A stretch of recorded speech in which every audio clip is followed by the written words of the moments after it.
Hello and welcome to this podcast. Now, if you've been following the podcast and particularly the last few episodes, I've been taking you through how deals can really be lost early on. And the truth of all of this, and hopefully this has come across, is that most deals aren't lost at the end. They're lost pretty much in the first conversation, and that's the subject of this podcast. So you may well have had the experience, and maybe this is why you're listening to this podcast, that you had a deal that was looking perfect. The client requirements were exactly what you offered. They were a perfect fit for your solution. Everything seemed to be going well. And then they went and bought from somebody else. And often this comes down to the very first conversation, where you can call that a discovery call or qualification call, whatever term you use. But if you get that wrong, you make it really hard to then pull the thing back. And one of the reasons for that is that you can be really trying to sell the wrong thing. You're not solving the right problem for this particular client. And this is the most important thing to remember, that we as salespeople are problem solvers. And this is a really important distinction. And if you haven't approached sales that way, I really suggest you at least give it a try.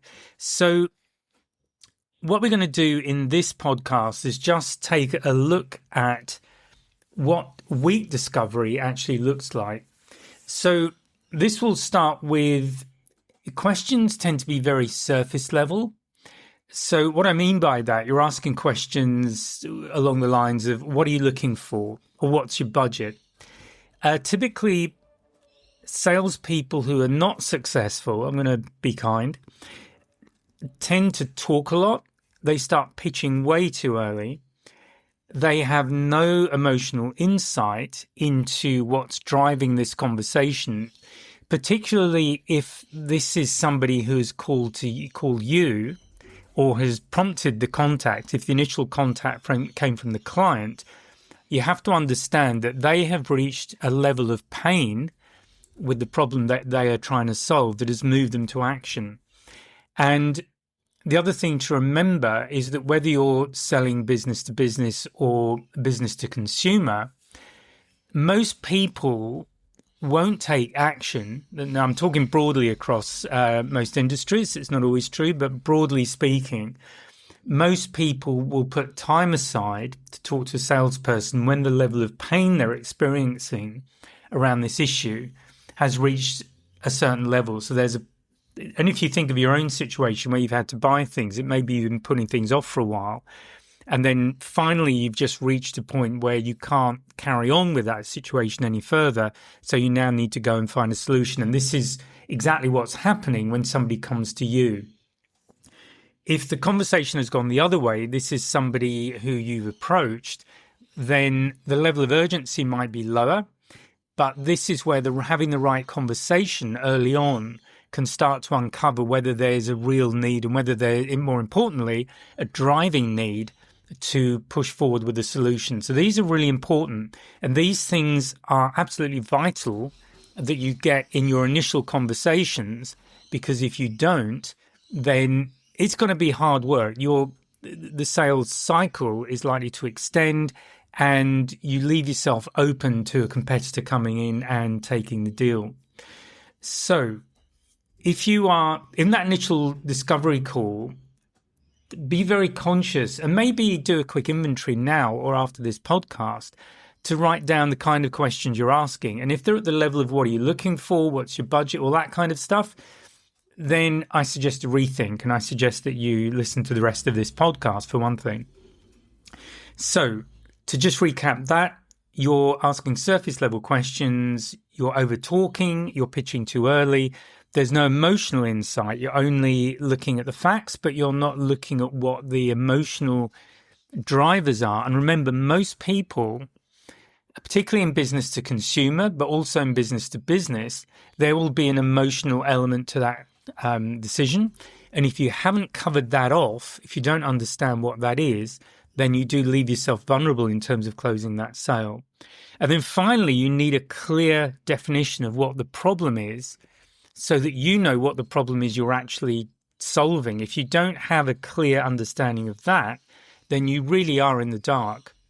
So the important thing to remember here is that if you don't deeply understand the problem, you're just guessing your way to a sale. Your half of it is hoping that you're going to get lucky and just hit on the right point that will turn the sale in your favor.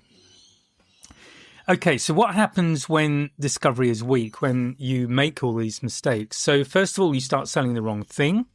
So your solution isn't matched to solving their specific problem, or at least the key problem, the most important problem.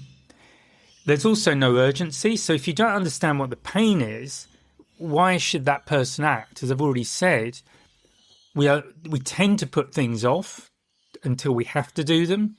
So it's really important as a salesperson that what you do is you understand what that driver is, because you're there to solve a problem for the client.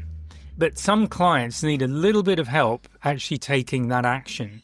They'll kind of wait, maybe even until it's too late, or the cost of delaying starts to really increase, whether that's a financial cost or some other cost. So it's really important that you understand where you can apply a sense of urgency to get the client to take action. Thirdly, with weak differentiation, so in other words, you haven't got to the heart of what the problem is, you're just like every other salesperson they're speaking to. So they're skating on the surface. From a client's perspective, there's no real interest in solving their problem. It's more about just selling another whatever it is you sell and then moving on to the next client. So again, putting yourself in the client's shoes, why would you go with that salesperson over another one if they're just as disinterested as everybody else? So it's very, very weak. And the key thing here, and I've spoken about this in other podcasts, is that why most deals are won after the meeting. So last time I spoke about how this happens, that you don't actually win the deal at the meeting, it's what happens afterwards. But you win most deals, or why most deals are won after the meeting is only true, or you only get there if your discovery is strong. So in other words, the solution you're providing absolutely hits those pain points and provides a solution to them. And that's clearly communicated to the decision makers. Right, so having spoken about all of that, let's dive in a little bit deeper. And there are 4 levels, basically, of what the discovery call should be meeting or hitting. So the first one is the facts. So what's the current situation? What's the current setup? And what are the metrics that are being applied? So these can be the metrics that are defining the problem. They can be the metrics that are defining the solution. But what are the metrics you need to be able to measure up against, that you need to meet? So that's the first step, looking at the facts. Level 2 is starting to get down to the problem. So what is not working? Really, what is driving this whole situation? Why can't they carry on the way that they are? So it's really, really important to, first of all, identify the problem, and then at the next level, look at the impact that problem is having. So in other words, what is this costing them? Is the cost measured in terms of time? Is it money? Is it stress? Is it missed opportunities? If you're selling to consumers, it could be self-image, things like that. If you're selling fitness, for example, and somebody wants to lose weight, there might be concerns about health, having better health. What's the result of that? Well, they can be more active, maybe with their family, if they're older, with children or grandchildren, whatever it might be. So it's really, really important that you get clear on the impact and you spend time really uncovering that. And then finally, level 4 is emotion. And this is the real game changer, because up to this point, while you are identifying facts, you're identifying the key metrics here, but they're just facts, they're numbers, they're statements, they're aspirations maybe. But once you start getting into the emotion of it, and by that I mean it might be the frustration they're feeling, there might be pressure, they're feeling from, if it's, again, if it's a health thing, it might be doctor, family, whatever it might be, or the fear of loss. The fear is an important one, or it could be ambition. They want to move their career forward. So conversation around this is really important because these are the hooks where the real sale is made.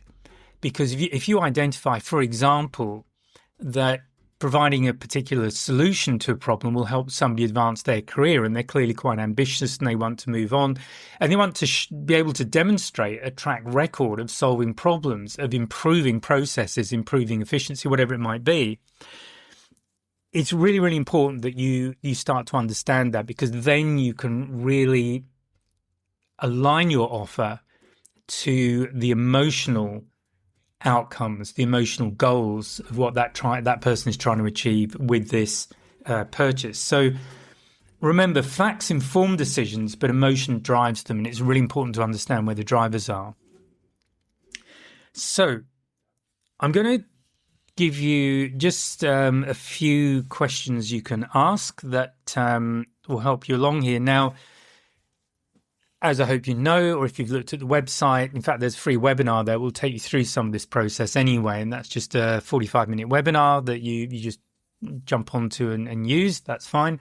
And there's also an in-depth training course that I offer online. So please remember to go and have a look at that, because this covers this stuff plus an awful lot more, because there are layers and layers to being really successful in sales. And what I'm dealing with are the kind of top layer things, the top level things, where you can apply them immediately and see an immediate change in your results. But we can dive a lot deeper too. So what's the framework? I'm going to give you 5 questions that I suggest you write down and you start using if you're not using them already. So the first one is, what's happening today that made you take this call, if you've called them? Or another way of asking this is, what's happening today that has resulted in us having this conversation? Again, coming from the point of view or the standpoint that they are busy people. They don't want to talk to salespeople because salespeople are always trying to sell them things, obviously. But a lot of people's fear about salespeople is that they're trying to exploit them somehow. And this is important to take on board. And I think the reason for that is most of us have the experience of dealing with bad salespeople, where we feel they don't really care about how we get along, what our outcomes are. They're just really interested in selling whatever it is they're selling. So you need to differentiate from that. So the first question, just to repeat it, is, what's happening today that made you take this call? Second one is, what have you already tried? So here we're starting to go in a little bit deeper and explore just exactly where they're at. Now, they might. It's also a way of measuring commitment, because they've already tried several things and it hasn't worked. That's demonstrated that they are prepared to take action and they are really actively trying to solve this problem.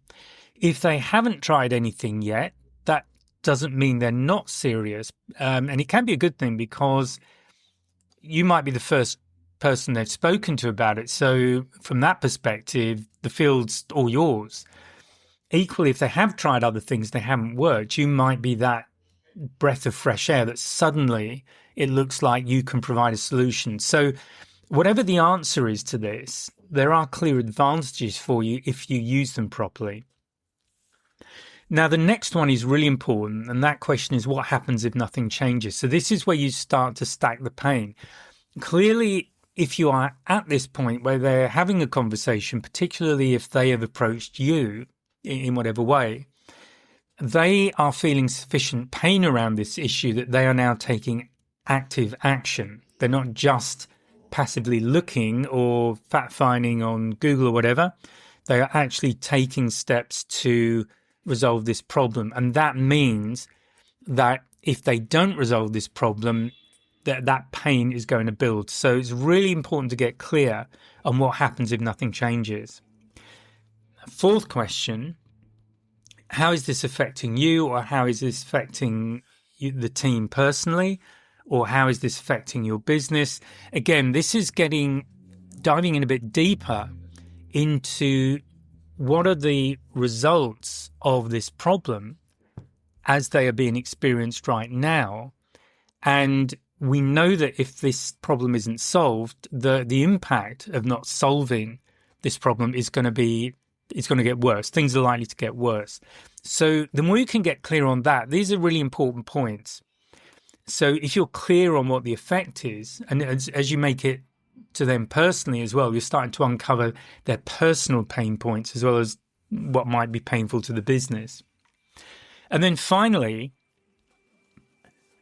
get them focused on the outcomes. So the technique we use here is to basically identify the fears and the pain, stack the pain, and then show them the outcome.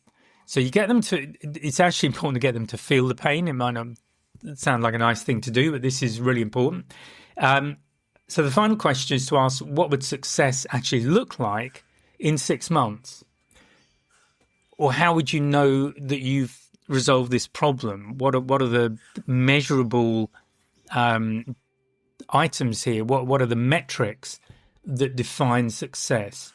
So phrase that in a way that is appropriate for what you're doing, but you need to have them visualize and be clear on what a successful outcome is so that you know what you have to deliver, and also they can start to experience emotionally what resolving that problem will feel like. And this is all part of driving the emotional motivation to take action and to go with you. Right, so having given you some questions to ask, what are the mistakes to avoid? So the first one is turning this discovery conversation into an interrogation.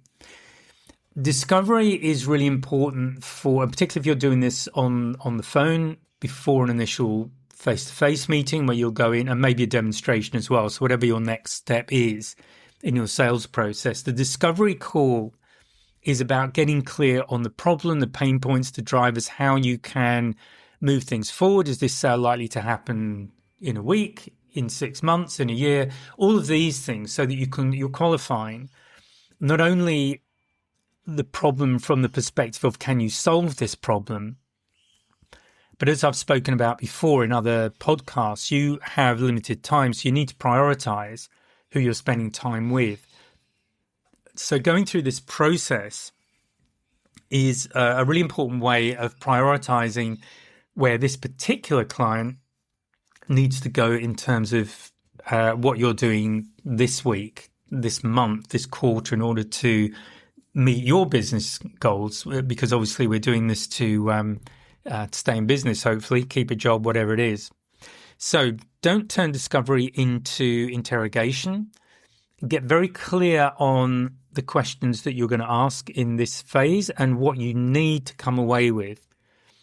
And once you've got clear on those questions and you've got answers that are basically go, no go. So in other words, you need to be getting green lights that this is worth spending your time with, that you can provide a good solution. So don't be afraid of qualifying people out if you cannot provide a good solution or they're looking really iffy whether or not you can close this deal. So qualification is as much about qualifying whether this is worth your time or not, as well as moving this sale on.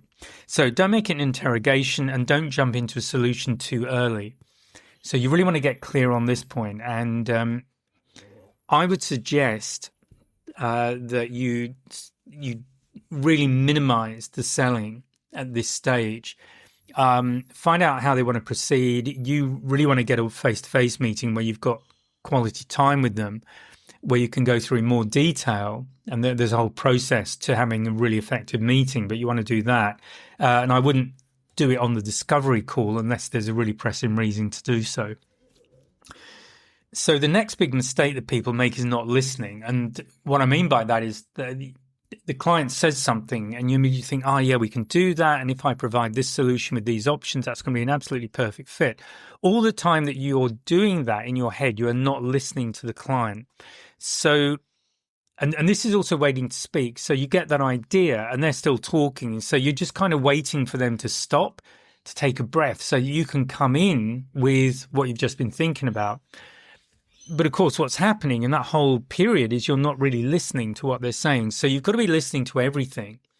By all means, jot things down or ask them to just ask them to pause for a moment. You say, I've just, if you don't mind pausing for a moment, there, it's really important what you're saying. I've just had a thought. I just want to make it, jot it down so I don't forget it. And then please carry on, something like that. But do make sure you are listening all the time, because it's a really simple thing, but this is, I don't know if it's the number one mistake, but it's definitely up there. This is what poor salespeople do. They don't listen to the client and they end up trying to sell something that's a really bad fit. And then finally, ignoring emotional signals. So I'm a big favor of face-to-face meetings. And one of the reasons is you get all the emotional, all the non-verbal communication comes through. And that's where you can see and feel where things are really emotional. And that is such important information. So communication is more than just words. And this is important, understanding where the emotional parts are. If you can't get a face-to-face in the meeting, in the room with somebody meeting, then do a telephone call or a video call, but where you're listening to their voice, because we give away a lot of emotion in our voices. And that's why that is really important. If you are trying to do this by email, that is a major mistake. So if you are not actually talking to people, you are missing a huge amount of what's contained in person-to-person communication. And what's contained in that communication can give you the edge. It will help you to identify what the really important things are. Okay, so that's pretty much it for this podcast.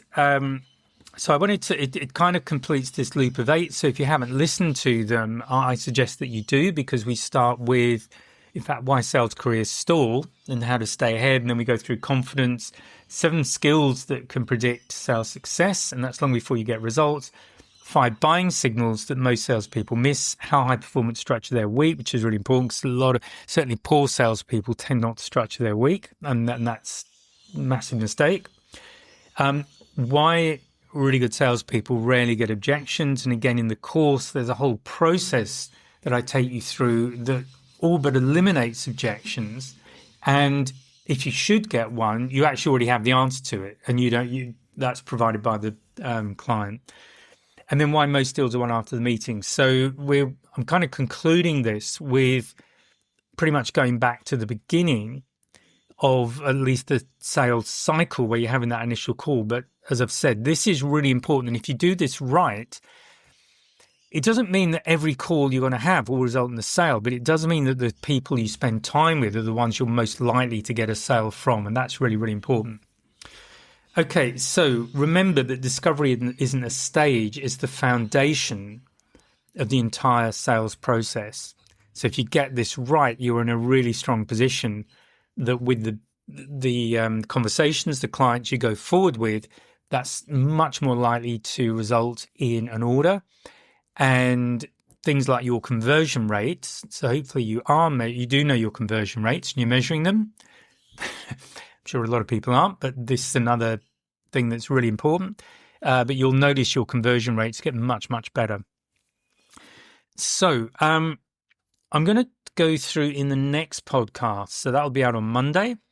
And I'm going to dive a bit deeper into this particular subject. So I've given you a fair bit of information you can apply anyway, but the next podcast is just going to build on this. And the reason for this is quite simple, that discovery calls, I think, are vital. And I've already said it. They're really important for making sure that you identify very quickly what the problems are for any particular client. Once you've identified that, you know whether or not you're a good fit. And if you're not a good fit, my suggestion is always to say it up front, and then the ball's in their court. They may decide that they want to go with you anyway, and again, document things. So I always I like to send an email once I've had a conversation with someone just to confirm what was discussed. Then I've got a record of it. I can, show that they've had it too. Occasionally, very rarely, I've had issues where somebody's ended up with the wrong thing, and I've been able to go back and say, well, I told you that, and here's the the conversation and the email